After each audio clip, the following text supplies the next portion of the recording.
Welcome to my class. Today I will explain you about figures of speech.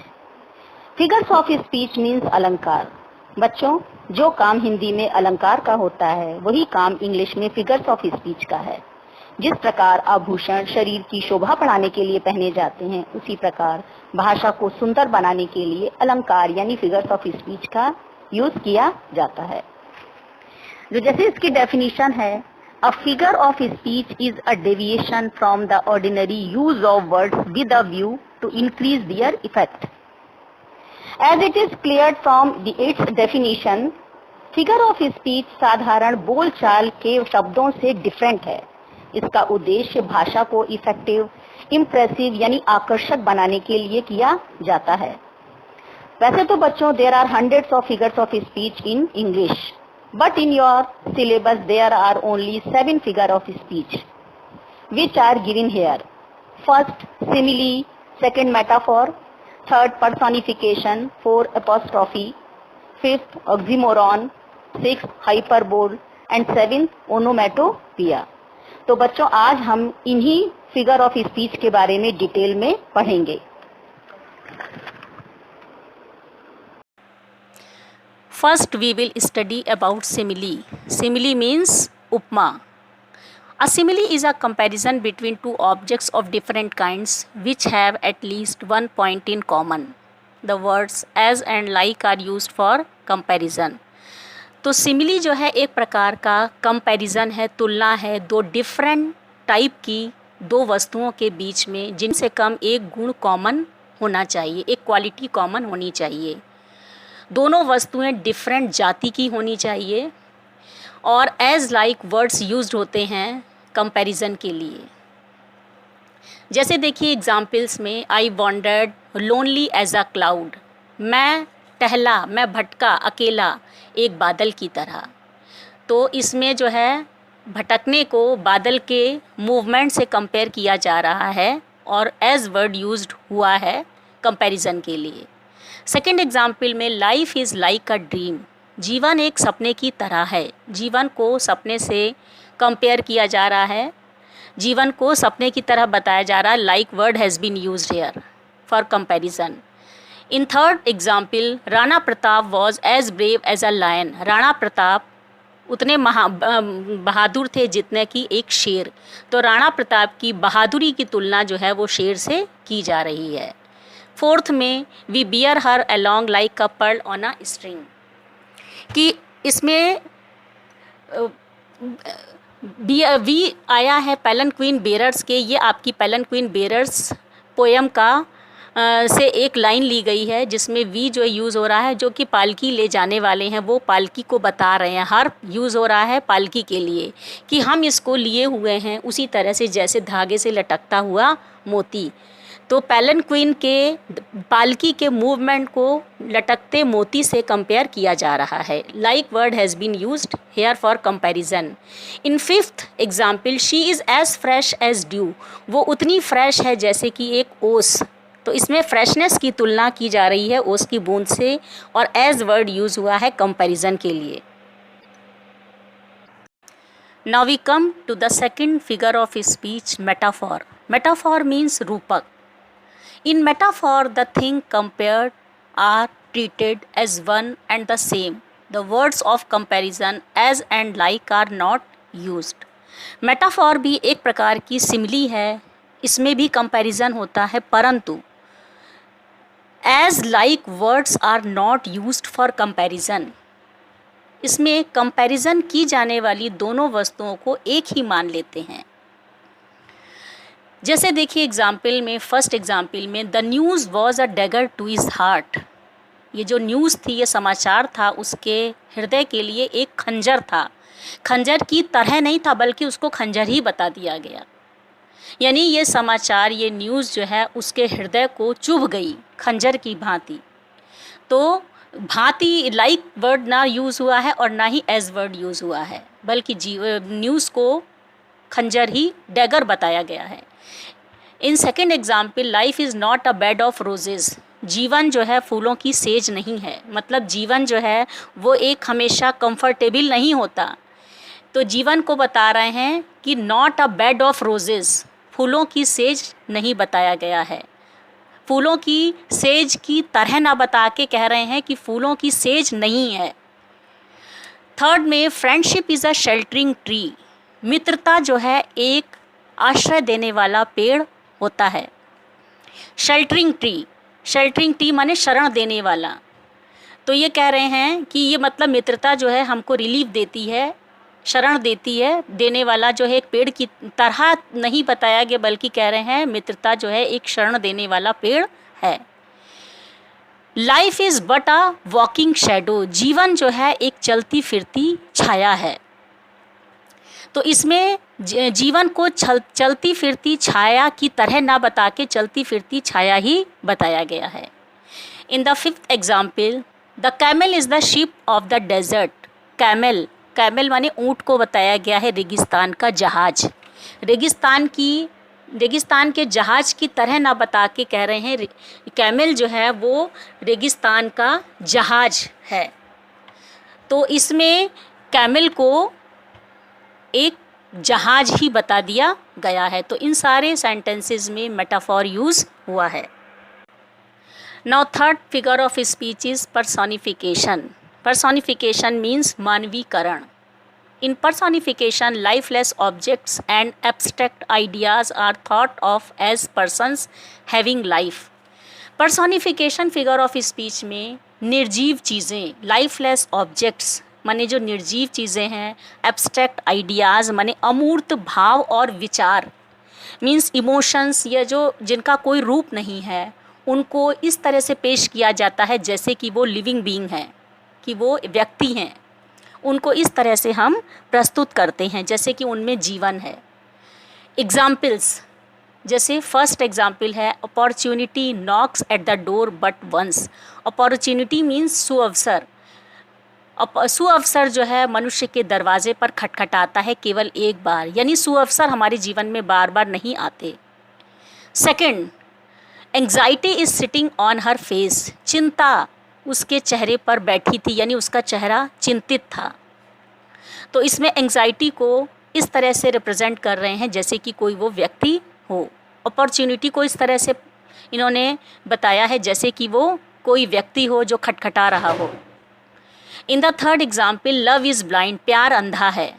तो love कोई व्यक्ति नहीं है बल्कि एक भावना है, तो लव को अंधा व्यक्ति बताया गया है। फोर्थ में अ लाई हैज़ नो लेग्स, झूठ के पैर नहीं होते, यानी झूठ के पैर नहीं होते। झूठ क्या है? तो झूठ जो है एक व्यक्ति नहीं है, ये एक एब्स्ट्रैक्ट आइडिया है।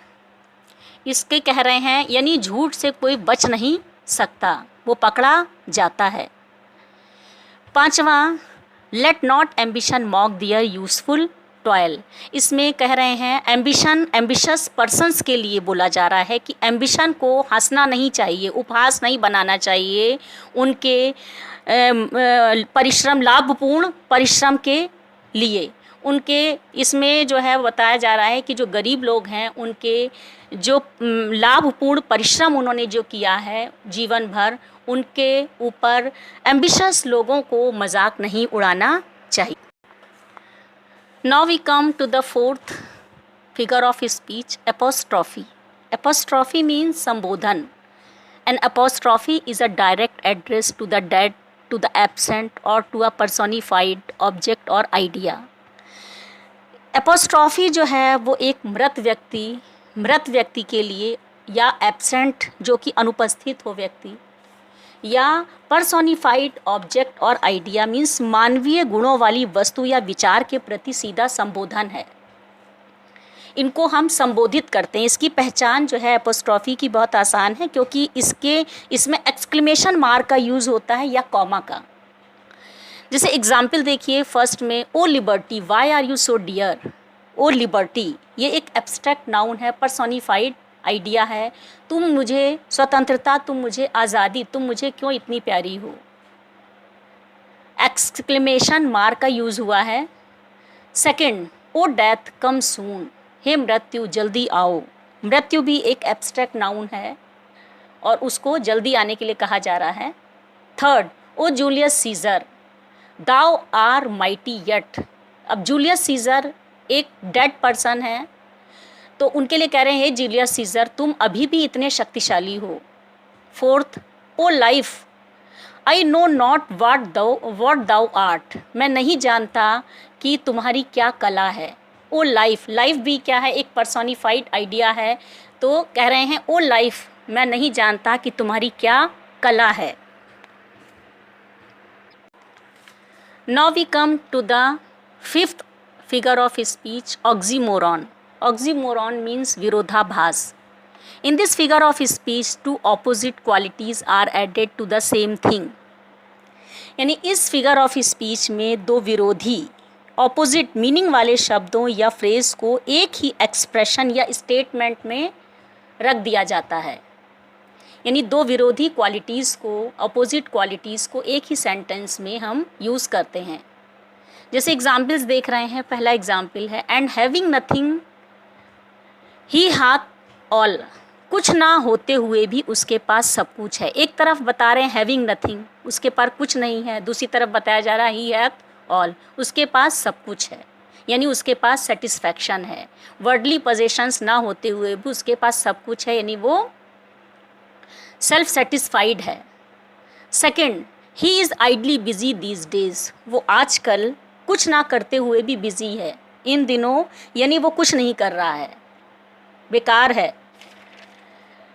थर्ड, आइडल माने होता है बेकार और बिजी माने व्यस्त, तो बेकारी में व्यस्त है वो। Third, the boy is regularly irregular. ये लड़का जो है वो नियमित रूप से अनियमित है, यानी वो बहुत अनियमित तरीके से आता है, तो कहते हैं उसका नियम है कि वो इरेगुलर है। तो रेगुलर और इरेगुलर दो अपोजिट क्वालिटीज़ को एक साथ इस सेंटेंस में रखा गया है। फोर्थ में, it is an open secret. एक ऐसा सीक्रेट जो कि सबको मालूम हो लेकिन फिर भी कोई बोलता ना हो। ये खुला है लेकिन सीक्रेट बना हुआ है। It is an open secret मतलब खुला हुआ ये रहस्य है, यह ओपन रहस्य है। फिफ्थ सेंटेंस है he was feeling sweet pain. तो इसमें कहा जा रहा है कि वह मीठा दर्द महसूस कर रहा था। यहाँ पर स्वीट भी यूज़ हुआ है और साथ में पेन भी यूज़ हुआ है। पेन को स्वीट बताया है, यानी इसमें जो है दो ऑपोजिट सेंस यूज़ हुए हैं, इसलिए इसमें भी oxymoron figure of speech use हुई है। Now we come to the next figure of speech, hyperbole. Hyperbole means अतिशयोक्ति। In hyperbole things are shown as greater or less, better or worse than they really are. Hyperbole माने अतिशयोक्ति में चीज़ों को इतना बढ़ाकर या इतना कम करके या इतना अच्छा बनाकर या इतना बुरा बताकर पेश किया जाता है जितनी वो वास्तव में हैं। यानी जो चीज़ें जिस तरह से हैं उनको हम अगर अच्छाई बता रहे हैं तो उसको इतना ज़्यादा जितना वो वास्तव में है उससे ज़्यादा बढ़ाकर, या ख़राब है तो उनको उससे बहुत ज़्यादा ख़राब बताकर पेश किया जाता है। एग्ज़ाम्पल, जैसे एग्ज़ाम्पल में फर्स्ट एग्ज़ाम्पल में है she wept oceans of tears. वो रोई आंसुओं का समुद्र, यानी इतना रोई कि समुद्र भर जाए, तो ऐसा इम्पॉसिबल है, तो इसमें हाइपरबोल यूज़ हुआ है। इतना व्यक्ति नहीं रो सकता है कि आंसुओं से समुद्र भर जाए। Second, reverse of blood flowed in the battle. खून की नदियाँ युद्ध में बहीं, यानी कुछ इतना ज़्यादा ब्लड शेड हुआ कि भीषण ब्लड शेड को इसमें बोला गया है कि खून की नदियाँ बहीं। इतना ब्लड शेड नहीं हो सकता है कि युद्ध में कि खून की नदियां बहने लगें, तो हाइपरबोल यहाँ पर यूज़ हुआ है। In the third example, I have not seen him for ages. मैंने उसको युगों से नहीं देखा। ऐसा नहीं हो सकता कि युग हो जाएं किसी को देखे, तो यहाँ पर भी हाइपरबोल यूज़ हुआ है। Fourth, the waves rolled mountain high. जो लहरें हैं वो माउंटेन की ऊंचाई तक उछली, तो इतनी ऊंचाई तक वेव्स नहीं उछल सकती हैं, तो इसमें भी अतिशयोक्ति यूज हुआ है। Fifth, Belinda smiled and all the world was gay. Belinda एक लड़की है, तो कह रहे हैं बेलिंडा मुस्कुराई और सारा संसार प्रसन्न हो गया। तो एक व्यक्ति के मुस्कुराने से सारा संसार प्रसन्न नहीं हो सकता, तो यहाँ पर भी कुछ ज़्यादा ही बढ़ाकर बात बोली गई है। तो इन सब चीज़ों में हाइपरबोल यूज़ हुआ है। Now we come to the last figure of speech, onomatopoeia means ध्वन्यात्मक। In this figure of speech the sound suggest the sense और मीनिंग। इस फिगर ऑफ स्पीच में शब्दों की ध्वनि द्वारा भाव अथवा अर्थ को प्रकट किया जाता है। डिफरेंट पक्षियों, जानवरों और वस्तुओं की ध्वनि के लिए इंग्लिश में डिफरेंट वर्ड्स यूज़ होते हैं। जैसे देखिए एग्जाम्पल्स में, फर्स्ट एग्जाम्पल में दिया है द कैट्स म्यू। कैट के बोलने को म्याऊ शब्द का यूज़ करते हैं। तो कैट्स, बिल्लियाँ म्याऊ करती हैं। बीज हम। मधुमक्खियों के बोलने के लिए हमिंग शब्द का यूज़ करते हैं। मधुमक्खियाँ गुनगुनाती हैं। The snake hisses in the Bush. Snake के बोलने को हिसेस शब्द से डिस्क्राइब करते हैं बोलने के लिए, कि स्नेक जो हैं, सांप जो हैं, वो झाड़ी में हिसेस की आवाज़ करते हैं। I hear the water lapping on the crack. मैंने चट्टानों पर पानी की छप छप की आवाज़ सुनी। तो छप छप की आवाज़ के लिए लैपिंग शब्द का यूज़ इंग्लिश में किया जाता है। तो इन शब्दों से हम भाव या अर्थ को प्रकट करते हैं।